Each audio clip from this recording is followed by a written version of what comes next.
Weekend Warriors Draft Special. The Weekend Warriors Draft Special is brought to you by Bud Light. No easier way to enjoy your Sunday. Bud Light is the official beer of the NFL and a proud partner of the Carolina Panthers.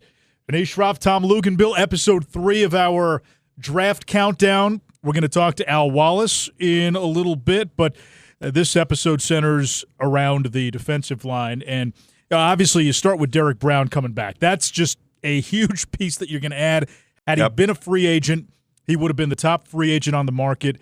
Losing him for pretty much the entire season, there was a trickle-down effect. There was no one-to-one replacement. So you start building this thing up by saying, all right, you're getting an all-pro caliber player back to anchor your defensive front, and then you start to build around that. Well, yeah, and I think, in the case of the Carolina Panthers, it's sheer numbers, right? And, you just talked about having somebody like Derek Brown back and you build around it. But when you lose a Derek Brown and there's such a significant gap between the player that's now replacing that player and then you don't have the competitive depth around it, it leads to why the Panthers were in the position that they were in defensively. So Derek Brown, I think, is a kingpin piece. Fortunately, the draft is fairly strong along the defensive front in terms of sheer numbers. I think that if there's an area, because I know wide receiver is a position of need, but if there's an area that determines the difference between good and great, it's not wide receiver, right? It's not safety. It's offensive line and defensive line. And you think of how the Panthers finished last year. Offense late in the season was not the problem. Defensively, injuries added up. Yeah. They didn't have the depth, and frankly, it was historically bad. So as we'll dive into some of these draft prospects, before we do that, I want you to listen to what General Manager Dan Morgan had to say and what he's looking for in an interior defensive lineman. Yeah, interior D-line, obviously you have to have the height, you have to have the length, and then you got to be violent at the point of attack. And you got to have the strength, to stack guys up. We like to call it play gap and a half, even two gap. So we want our guys to be strong, physical, and obviously have that prototype measurables, the height and length as well. Strong and violent at the point of attack. And this leads me to believe, Luke's, picking at number 8 in the first round, if a guy like Mason Graham is able to fall to you, is that one where you say, you can't trade down, you can't pass this guy up? If he's there at 8, is he a must-take type of player? I feel like he might be the only player that would prevent you from trading down and getting more picks. He is, in my opinion, on tape, is the most unblockable defensive tackle prospect that I had seen since Ndamukong Suh came out at Nebraska. College tape I'm talking about. You can't – I don't know how you're supposed to prepare for him, and if you're looking at it from a 3-4 perspective and you're going to have – is he a true zero? Is he a true two-gapper? No. But he is so disruptive that he blows up the plan. It's like you throw a grenade in the offensive front of whoever you're playing because they don't have an answer for him. And I think what I love about him is he is a effort-based player that runs on 93 octane all the time and has talent. There's a lot of guys that run on 93 octane, but they have to because they're not as good as somebody else. They're not as naturally gifted. That's not the case with this dude. A couple other guys I want to hit you on the interior of the D-line. One is Kenneth Grant, Mason Graham's teammate at Michigan. Yep. And then Walter Nolan's a guy who's been talked about a lot too, was at A&M, now coming out of Ole Miss. Former number 1 overall player coming out of high school. And listen, when you turn on the tape, that guy's a problem. He's a handful. I'd be curious to know from an investigation standpoint of, you start to look into all of these guys and you start to ask about their habits and how they conduct themselves and how they handle being who they are. I'd be curious to know what the feedback would have been or is on a Walter Nolan guy, because the one thing I'll say about him in my experience with him going back to high school is oftentimes when you get the highest profile of player, they're the most entitled player. They're also the player that if they go to a camp or a combine, they just want to show up and be seen. They don't want to actually work out. To that kid's credit, every time there was a camp somewhere, he showed up and he wanted to prove he was the best guy there. And if he still has that mentality, I think he's a really nice find. Let's hit the edge position, because that is a loaded position in this year's draft. And you might be able to get an impact player, not just on day one, but potentially day two, day three as well. The guy whose name, since the college football playoff, has vaulted up toward the top of the draft, maybe even a potential number one overall, although with the Browns, re-signing Myles Garrett, Titans have the number one pick. Maybe he slips into the 3 to 5 range. We'll see. But Abdul Carter at Penn State, the low-hanging fruit comp, and I've said this before, it's Micah Parsons, same school, same number, same position, same style. Yeah. Is he Micah Parsons 2.0? I think he can be. It's interesting. I was on the sideline for both Penn State's playoff games against Boise State and SMU, and I was actually struck by how unimposing he is physically. He's not very big. He's not very tall. And then you see him move, and you're going, where'd he go? Yeah, like it's like a blur on the field. And I think in player evaluation, you always have like that measurable standard that you want, right? And you have critical factors and boxes you want to check. And you say, we're not deviating from these. And then production comes into play. And you're going to have to make a decision. Do we care because the production is so good, right?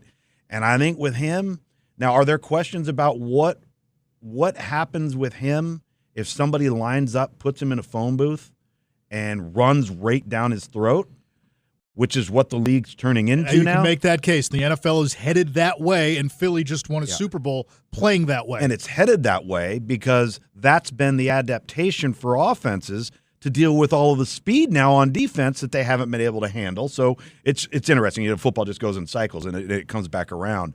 But I think with Abdul Carter, and I'll say this, and talking with Tom Allen, who's now the defensive coordinator at Clemson, was the defensive coordinator there last year. A former Indiana head coach. And wonderful man. And he was talking to us about how much Abdul Carter wanted to play along the front as opposed to standing up and playing off the ball, which he had his first couple of years, really the better part of all 3 years. And so he actually came to the coaching staff at Penn State and said, I want to play in this position because I've got to be able to prove I can play with my hand on the ground. Everybody knows I can stand up and I can run around. I thought that was a little bit of an interesting nugget. Yeah, Dan Morgan at the Combine chiming in on what he's looking for in an NFL edge rusher. You got to be explosive. You got to be athletic. You got to be explosive. You got to be able to bend and get off the ball. And those are the type of athletes that win, and they win consistently in this league. So that's what we'll be focusing on. Dan wants explosive. And first step explosiveness. There's a couple other guys. It's a deep edge rusher class. Mike Green at Marshall. Mm-hmm. Small school guy, but oftentimes, again, we've talked about this during the season on the podcast. We get so caught up in measurables, combine, pro day. We lose sight of the tape. We lose sight of the production. Mike Green produced 17 sacks at Marshall.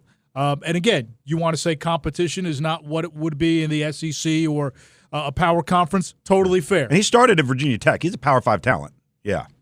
I listen, I think that you have to always go back to the tape.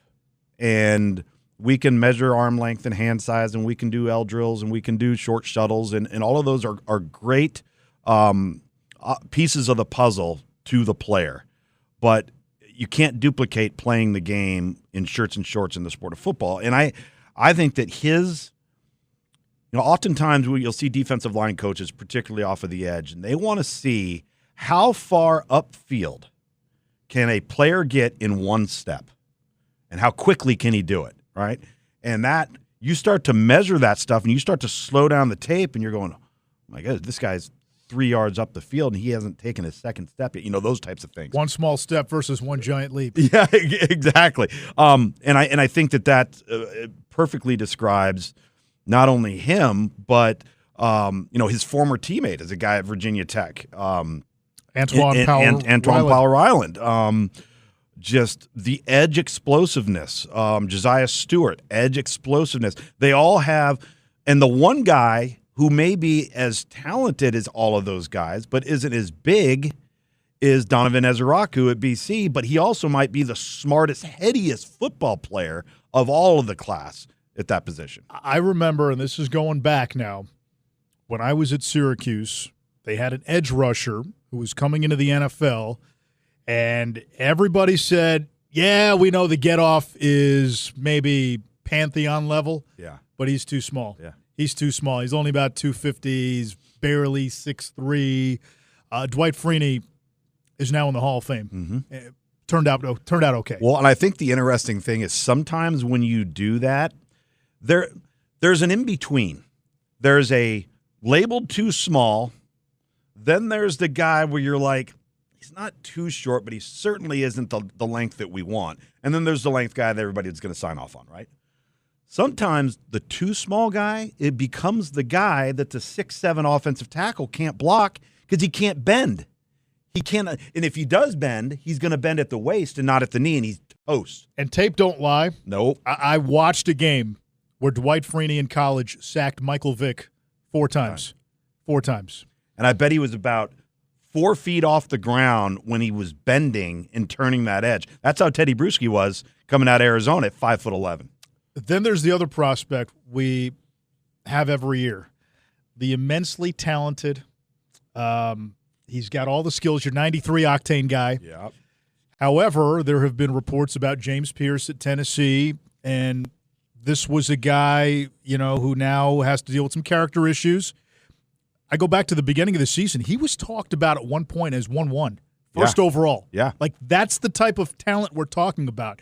And now he's somebody who may not even get drafted on day one, maybe a second-round guy. So, interesting test case because there's examples on both sides where, you get a guy who coming out of college has some character issues, and then all of a sudden they get to the NFL, you find out they're overblown. Or a guy like Warren Sapp. Remember, Warren Sapp in any draft would have been the first guy taken easily, right? Yeah. But there were some off-field things with Warren Sapp coming out of Miami. He fell, turns into a Hall of Fame player. So you've seen both sides of the coin. How do you evaluate a James Pierce? So I'm going to use who you just used with Warren Sapp as an example. So you'd have to ask, if I asked anybody about Warren Sapp and I asked this question, if you took football away from him, would he go jump off a bridge? And I guarantee you everybody around Warren Sapp at that time that scouts and GMs and coaches talked to would have said absolutely, because he loved football that much. What scouts and GMs and coaches in this draft need to find out about James Pierce is, does he love football? Because his production went way down. I mean, he's 6'5", 243 pounds, and ran a 4.47. That's not standing on every street corner. But we're in nitpicking season, right? And in nitpicking season, you are literally trying to uncover every red flag to avoid making a whatever $50, $60 million decision and have it blow up in your face. So you better figure out if it's something you can deal with, if it's something that's going to destroy your locker room, if it's maybe just a maturity. All of those things are what's called weighing risk. General Manager Dan Morgan on what everything boils down to. I really think everything boils down to, does a guy love the game of football? And I think, through the interview process, that's what you try to figure out. And does that match up with the tape? If I see a guy out there and he's kind of dogging it to the ball every other play, like, that doesn't really show me you love football. So, we look for guys that, are competitors. They want to compete at every turn. They love the game. They love the process. And this is just all part of the evaluation process that we'll continue to, keep chipping away at through the spring. Well, there you have it, right? Does the guy love football? And I think the problem with when you ask that question is football is really fun, right? I mean, it is. It is fun. It's fun to play it. It's always been fun to play it. But to be really, really good, potentially great, potentially elite, you literally have to commit yourself to it in every way, shape, or form. And if you're not willing to do that, then you're going to limit what your ceiling is and how far you will go in this sport. So, and that's what differentiates the super talented guy and somebody else who's also equally talented. And one guy makes it and one guy doesn't. And it often comes down to exactly what Dan Morgan just said. All right. Before we get to Al Wallace, a couple of guys, not day one guys that I want to hit on. You mentioned Ezeraku a little bit, but a guy that our audience may be familiar with, the Rucker kid from North Carolina. Yes, Kamen Rucker, the butcher. Great hands. I think the explosive hands, the ability to counter. He always has a plan. I think that's the other thing, too, when you look at some of these guys. They come off the ball, they got a plan. What if plan A doesn't work? And a lot of that comes down to coaching, too, because you got to coach. What's plan B going to be? What's plan C going to be?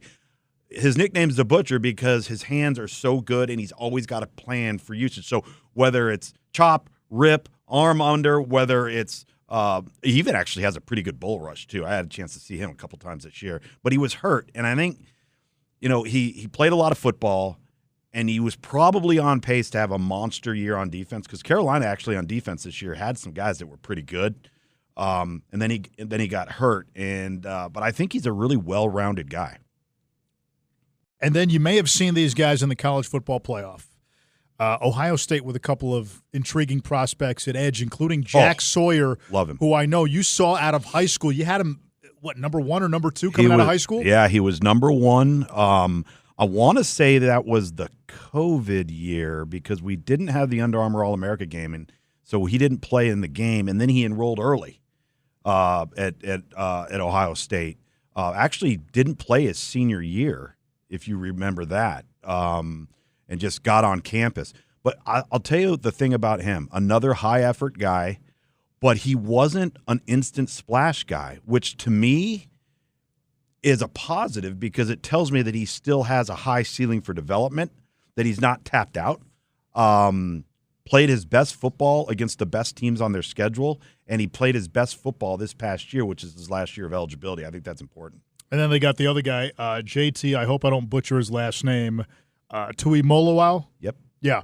Nice job. Well done. Yeah. Again, listen. I've done enough BYU, Hawaii, Utah games. Yeah. I know, right? Yeah, JT. Well, you can just call him JTT for sure. That's what everybody else calls him. Well, and they got 3. They got those 2 guys, and then they got Tyreek Williams on the inside. I mean, he'd be more in the conversation. JTT, that's a tool-time nickname coming. Absolutely it is. But, yeah, I mean, a great player. Again, not very big. But, it's interesting, and for people who haven't seen him, like when you see Joey Bosa compared to Nick Bosa, there's a distinct difference in size. Yeah. And you don't realize it until you're close to him.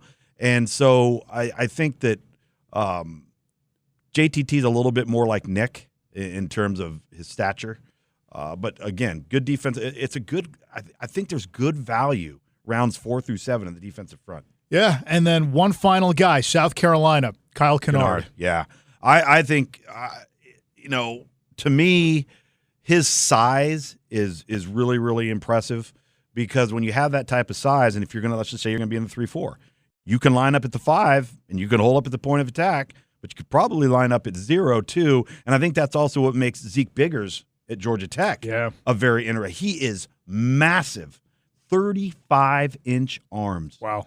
I mean, and that stuff like that, when you have 35-inch arms, you can visibly see that on film immediately, right? And so he's another guy where you start to add bulk and size and length now, it makes you a hot commodity. If you're wondering why we didn't get to Jalen Walker and Michael Williams from Georgia, we will when we talk linebackers with Luke Kuechly. Mm-hmm. We're going to get into those guys because in Walker's case, he's not just an edge rusher. He can fit the run. And Michael Williams, there's a little bit of Frankie Louvu in there where you can move him around and it becomes an interesting chess piece. So we'll get into that when we talk linebackers. We're going to have Luke Kuechly on that show.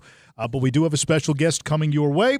We do want to remind you the Weekend Warriors Draft Special is brought to you by Bud Light. No easier way to enjoy your Sunday. Bud Light is the official beer of the NFL and a proud partner of the Carolina Panthers. We love celebrating our fans, and so does Bud Light.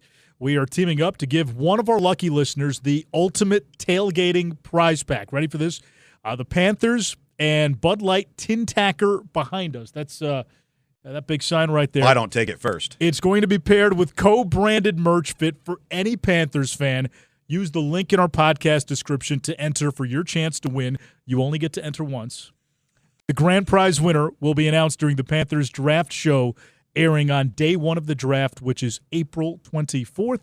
You don't want to miss it. Entrants must be 21 years or older to participate and be eligible. All right, let's bring in a guy who played the position and played for the Panthers on their Super Bowl team back in 2003, Al Wallace. Al, just to go back to 2003, we talk about the trenches and the defensive line. That was the strength of that 2003 team. You, Pep, Jenkins, Rucker. When you have those kind of pieces up front, what does it allow everyone else to do? It allows everybody on the back end to just play naturally, just flow to the ball. When you're able to take up those gaps, those run fits, and really eat up that line of scrimmage, you have guys like Dan Morgan, Will Witherspoon. You look at all the guys on the back end, they're just able to play naturally, play with instinct, and not think about it. And I think when you think about the game of football, the less you can think, as crazy as that sounds, the more you can just feed off your gut and go and attack and play downhill. You have some success, and we certainly had that. Well, you guys had it on the inside and on the edge. And in this particular draft, you're trying to figure out where to address both needs and where to do it first. In your opinion, you look at the Panthers defensively up front. Is it on the edge? Is it in the middle? Is it a combination? What needs to be addressed first? I think you have to start the closer you are to the ball. The game has changed a lot. Edge rushers, I think, are essential to the game. Yeah. But when I look at Chris Jones, when I look at Jalen Carter for the Philadelphia Eagles, I know Josh Sweat had an incredible Super Bowl, but that push from the interior of the defensive line is essential. And on that team that Anish is talking about that we had Chris Jenkins, right? He was our battering ram. But then you look at Brinson Buckner. You look at Kendall Moorhead, some of those guys that were coming off the bench, Shane Burton, that were the three techniques, the penetrators, that did a lot of the damage, that shortened the corner for Rucker and Peppers and myself to really get home. And I think when you build a defensive line, you have Derek Brown. Now, where's that three technique? And I feel like the Panthers have been missing that maybe since KK Short was on this football team. Yeah, and you mentioned, again, that's what the Panthers doing now, 3-4 defense with Ejiro Evero. So in that 3-4 scheme, what is that ideal three technique in the middle if Derek Brown and Ashawn Robinson are going to be the ends in the 3-4? What does that ideal three technique look like? I think he's maybe around a 300-pounder, longer, rangier, not your 6'2", 6'3", wider body that's just a space eater that's two-gapping, holding up. I think a guy that can really get in that track stance, kind of put that back foot back and get home, right? Disruptiveness in the backfield. Not a guy who's going to control the guard or the tackle if you're playing out in a 5 technique, but a guy who's really just going to be in the backfield, change the line of scrimmage. And that's what defensive line coaches talk about all the time, right? It is not about holding that point of attack. It's how much chaos can you create by just penetrating and knocking guys around in the backfield. When you look at from a player evaluation standpoint, we can measure arms, we can measure hands, we can do height, weight, 3-cone L drill, all of it. But what are some traits, in your opinion, when it comes to the defensive front seven, let's just focus on the front, that aren't coachable, that you think are critical for guys to have success at this level? I think there are guys that you look for as a defensive lineman, and I'm just looking at my own hands and fingers. Right. It's about that pop, right? It's about that pop with the hands. Strong heavy hands, violent hands at the defensive end or interior tackle position. Great hips, leverage, understanding how to position your body. Most of the times at defensive end, you're outweighed. Edge guys are outweighed. But can you roll those hips? Can you fire, right? Hips, hands, feet is what we were taught and how to come off the line of scrimmage. Those things I think are essential when you're evaluating defensive players, defensive linemen. How do they come off the line of scrimmage? Is there explosion? Are they playing through their hips? And are they violent with the hands? Unfortunately for defensive guys on that defensive line, those fingers are going to pop out. They're going to be broken. I've had multiple things. But if you're a violent guy with playing with your hands, you can control those offensive linemen. Al, I know you're plugged in not just to the NFL but the college scene as well. So when you're projecting these guys from college to the NFL, and you talk about hands, and we get into the measurables, right? Arm length, hand size, things like that, height, weight. How do you weigh that versus actual production at the college level? Yeah, I think all those things are great, and I'm a huge fan of the Combine. I watch them every year. I compare my stats from way back in 1997, right? How fast was Luke's I? calls it the Underwear Olympics. That's right. Underwear Olympics. That's right. Yeah. But at the end of the day, what you see at the Combine on those field, those measurables, you better be able to match them up and turn on the film. They better be able to translate to production on the field. I think so often everyone gets caught up in those measurables and they forget to look at the film. I want a guy who produces. If it's a hunter, if you're a pass rusher, you better show me a pass rusher on tape in college. You're not going to get to the NFL and somehow develop into a double-digit sack guy. So if you're a 4 or 5 sack career guy out of 3 years in college, could you get 10 sacks? You can, but I want a guy who's going to go get the quarterback, and he's proven that from high school, college, and it's going to move on to the NFL. You touched on something there because football is the only sport that cannot be duplicated in an offseason. Meaning, if I'm playing basketball in the winter and I'm playing basketball in the summer, it's the same game. Mm-hmm. Tennis, golf, baseball, all of it. But football, when you go into an offseason, you're in shirts and shorts, and that's not the same game, right?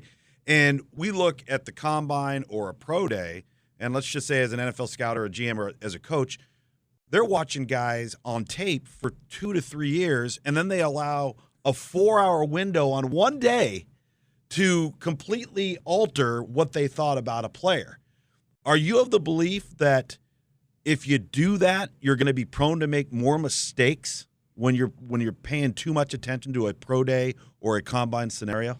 Yeah, I believe so because the physicality of the game, the desire to go and make a tackle, all these things that play a role in whether you're going to be a good football player or not, none of that matters, right? Yeah. When I trained for the Combine or my pro day, it was about those specific drills. And can I polish those up? Can I make those look really, really good? We know a bunch of guys who've been just Combine studs. Oh, yeah. And then you get to the NFL, and it just doesn't show up because those drills, right, taking on a double, turning the edge, getting to the quarterback, and finishing, they don't translate to a 40 or a cone drill or a shuttle. It just doesn't happen that way. So football is the best predictor of football. You got to play the game. What you see on film, a guy's desire, attitude, and really energy towards the game is what's going to show up when you get him in your mini camp, when you put the pads on in training camp and start playing football. So what you're saying is the cones don't hit real hard. They don't hit hard. Nope. Those bags and they don't move. The bags don't hit back in at the Combine. All right. You cover the Charlotte 49ers. If this draft, what we hear, deep for edge rushers, deep for defensive linemen. You get into the later rounds when you're looking at a small school guy, for example. What are attributes you're looking from a small school guy when I guess the disclaimer is, okay, he didn't play the same schedule that maybe a Georgia or an Alabama played? I think the same things we've talked about, guys. It's a football player. I know a guy that I was a huge fan of that went to Charlotte, that moved on. I can't remember what Demetrius Knight. He was an incredible guy. Started at Georgia Tech. This is a guy they highlighted at the Combine. Has 2 kids now. He was a father at Charlotte. But this guy played with his hair on fire. And I think at any level you put a football player on the field that has a nose for the ball, that plays with a certain level of intensity, you can try to say, well, it's not the SEC, it's just the American Athletic Conference, but a football player who gets to the ball, who plays with violence, who is cerebral, is going to go into a film room and learn how to get better, not from a physical standpoint, but how can I put myself in the best position to make a play are the types of football players that I'm looking at. We've seen a bunch of small school guys find it in the NFL because that light has always been on. They just needed a better opportunity.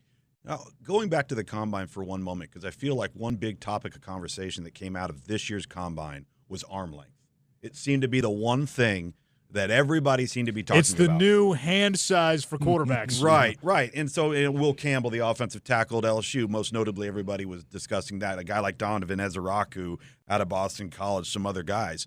From your perspective, tell people why arm length is so important. I think arm length for a guy like myself, a defensive end, is to be able to keep those 300-pounders off your body. If one of those guys, if an offensive lineman get into my body, it's over. Yeah. I played in the NFL 270, 275 pounds, 330-pound offensive lineman.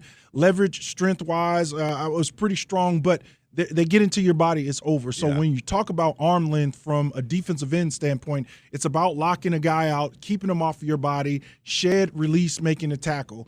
Now, I think it's less important in today's game because edge rushers, guys don't look quite like me, and the game is different. Yeah. It's about penetration. We talked about that earlier. Can I get in the backfield? I'm not staying on the block. Nobody's asking me to be stout at the point of attack. I think some of those are kind of antiquated thoughts when you feel like a defensive end or an edge rusher needs to set the edge. No, just go and blow something up. So I'm not staying there. I don't need the arm length. Can I get after it? That's what's more important. But to that point, I think we're starting to see the NFL change a little bit, right? Where for years everyone's going faster and smaller on defense. So now you watch what the Eagles did, right? Power running attack fueled their run all the way to a championship. You're seeing it with the Ravens, Lamar Jackson, Derrick Henry. They got Ricard back there, and then their tight ends, double tight end sets all the time.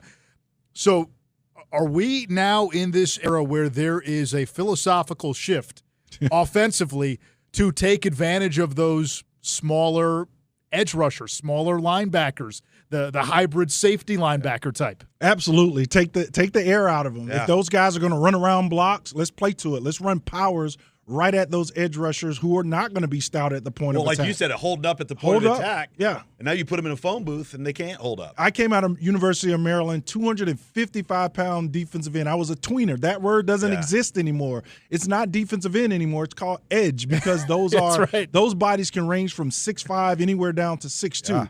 So now offensive coordinators are evolving. Hey, we can't run around them. So let's just run at them. Let's push them around. Let's force them to run around these big offensive linemen and these 12 personnels, these two tight end sets, and now make those gaps just wide. And you see Saquon, you see Josh Jacobs just barreling through these things on powers or outside zones, and the game is evolving. And you'll start seeing defensive ends coming to the league. They'll be bigger, they'll be stronger, and it's just the evolution of the game. Had I been an edge in today's game, I'd have been perfect. But back in 1997, I went undrafted. I was a tweener, 255-pound end. Yeah. When Reggie White and those types of guys were playing at 280, they didn't know where to put me. I wasn't a linebacker, not an edge. So the game is always evolving. That's why I love it. You missed it by about 2 decades, dude. And the money. And the money. Think about the money these guys are getting now. Man. We could use a few more Al Wallaces in this upcoming draft. Al, pleasure as always. Thanks, Absolutely. man. Appreciate you guys for having me.